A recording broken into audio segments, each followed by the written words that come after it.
This is the Akai AX80. It's a mid to late 80s analog synth, and Akai also did a 60 version of this, an AX60 I think. Very much sought after because of its filters. It's a dual oscillator synth, and it comes with some presets which, you know, as is the case with most presets, don't really cover the, don't really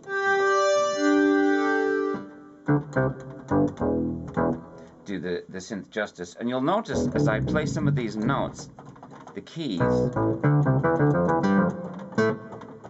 don't all work. This was an eBay special whereby the seller assured me it all worked fine. Cosmetically it's beautiful, and as you can see from the display, when you change from one sound to the next, you actually get a readout of all the parameters on the synth, which is very cool. Preset sounds, the fun begins when you go into the user sound.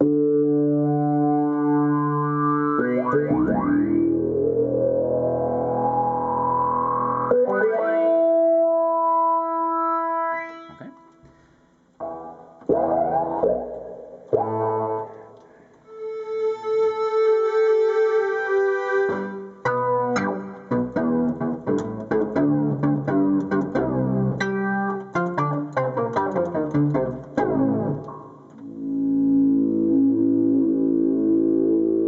Turn the output down a little bit.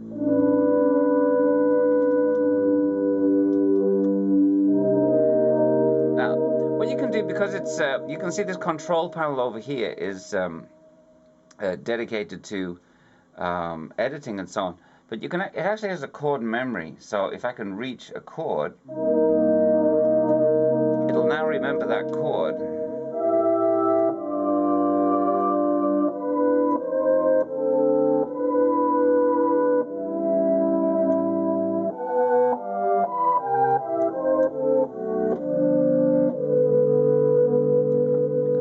Try a different chord, that's different.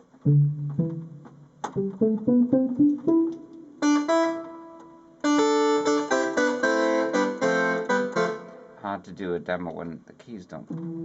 But I wanted to show you how some of these sounds work.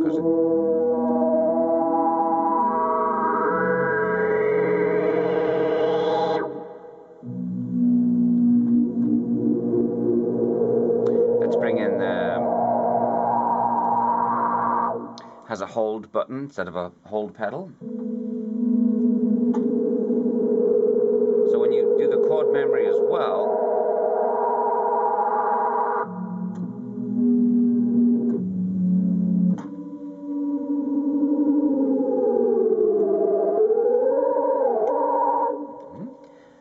just winging this here. Nice thing about the pitch bend is the control for the range of the pitch bend is right there. So 0, maximum, octave.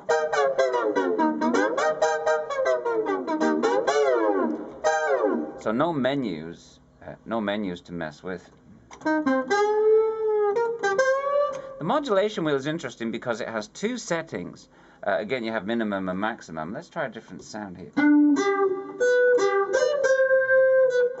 That's another thing to be wary of, by the way. You can hear the out of tune sound, but when I go to this note, only one of the voices play. This is the kind of thing to look out for. Somebody who's selling it might go, yeah, all the notes work fine, but upon closer inspection, only one voice. So there's a voice card damaged. I know you guys know more about that, but yeah, this note's completely dead. This note's 50% dead. Anyway, so modulation control. You flip the wheel, even though it's set to maximum, nothing happens. That's because you have two buttons here. This is the modulation wheel for the oscillator modulation. And it actually has 3 LFOs, I believe, if I look on the menu here. LFO 1, 2, and 3. And you can control one LFO going to oscillator 1, another LFO oscillator 2, and yet a third LFO going to the VCF. And you can set them all to different speeds. This is the control for the mod wheel VCF.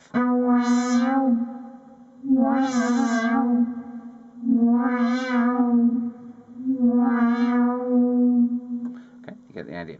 So the mod wheel won't work unless you have something like this set on. Let's keep going through the sound.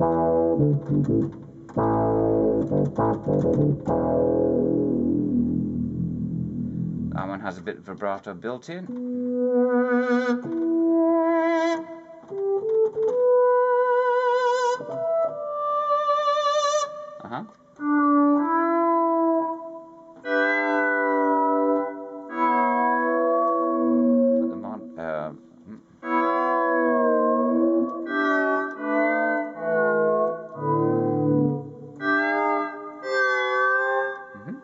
Take the chord memory off. I'll go to 14.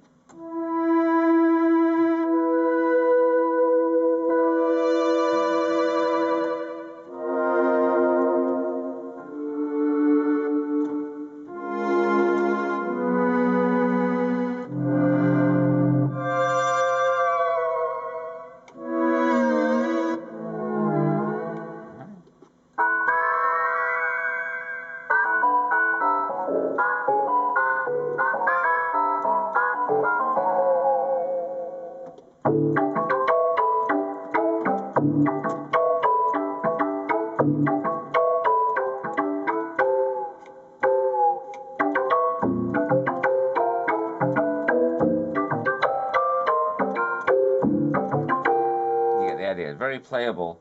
This is still with the chord memory on.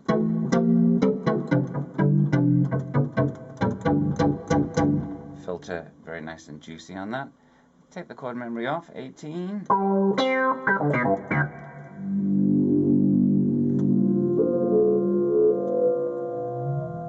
Now this is a great one to put chord memory on, just kind of hold down a cluster or something and then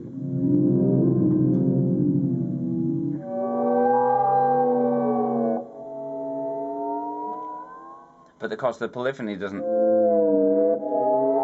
allow for lots of tails because it just cuts off, but nice.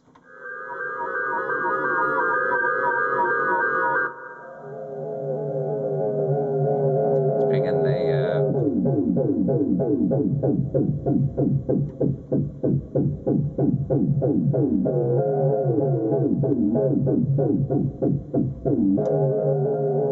Now, of course, the MIDI on this is fairly straightforward. You can't sync the LFOs or anything like that.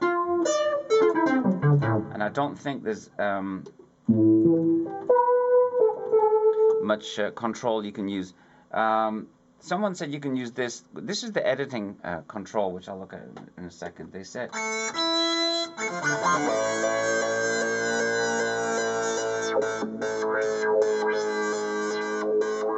If you listen carefully, you'll hear that.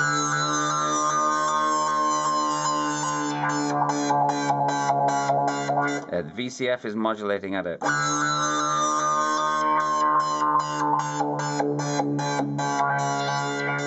slightly different frequency than the oscillators. So, yeah, they got the LFO.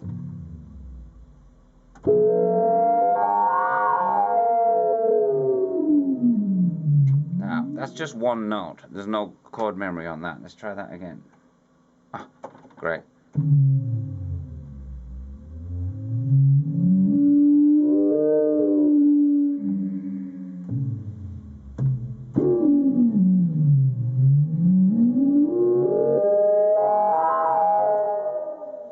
Pretty powerful stuff. Different patch up here. Oh, don't tell me these are gone. Okay, 26. Keep on.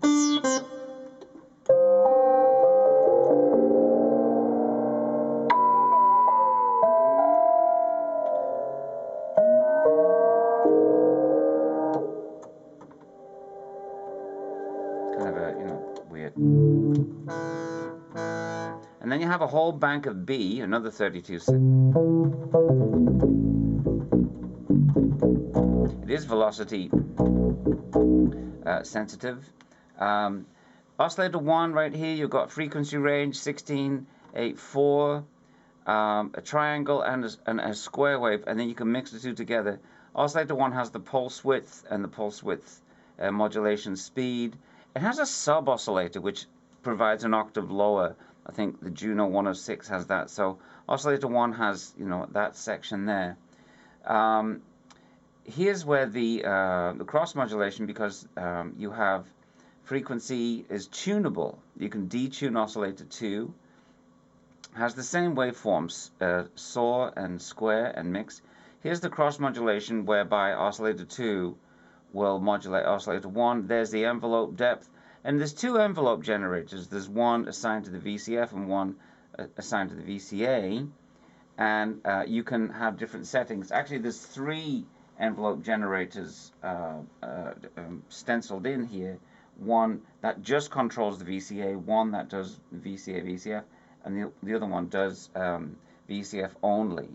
So this envelope here, you can select between the VCF one and the VCA one. So that gives you a little bit of extra programming scope.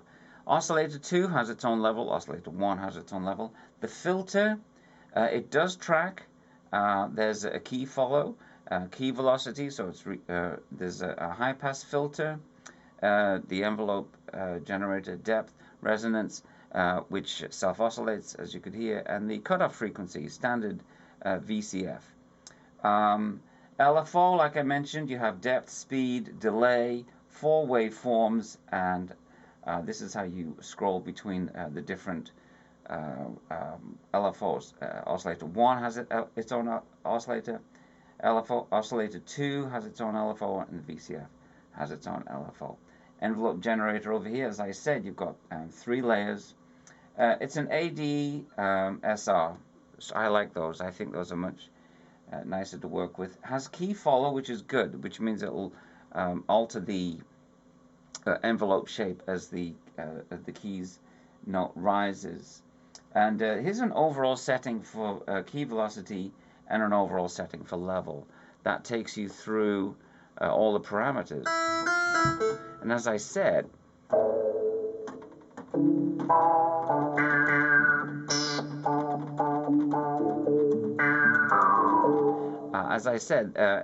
every note is not working. The menu will change, will display according to. To edit, it's very straightforward. You go into edit mode. The drag is when you go into edit mode, it won't tell you which sound you're editing. So you have to remember B6. Go into edit mode, and here we have the frequency range of Oscillator 1 is set to 16. You can just turn the dial there and it'll change it. The waveform is set to square. Pulse width modulation. The sub oscillator is off. Turn it on, you get the octave, and so on. Go through the filter.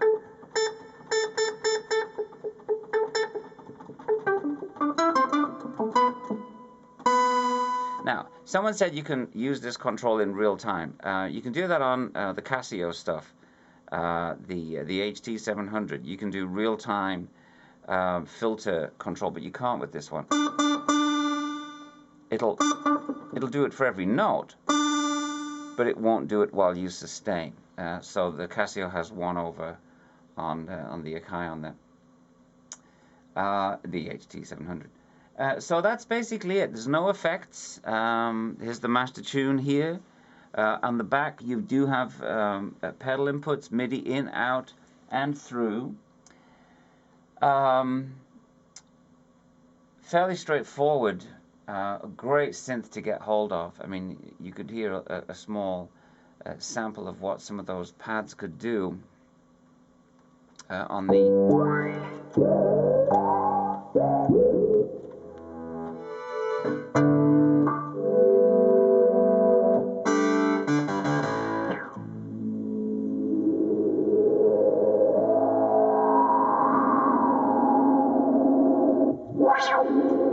You get the idea.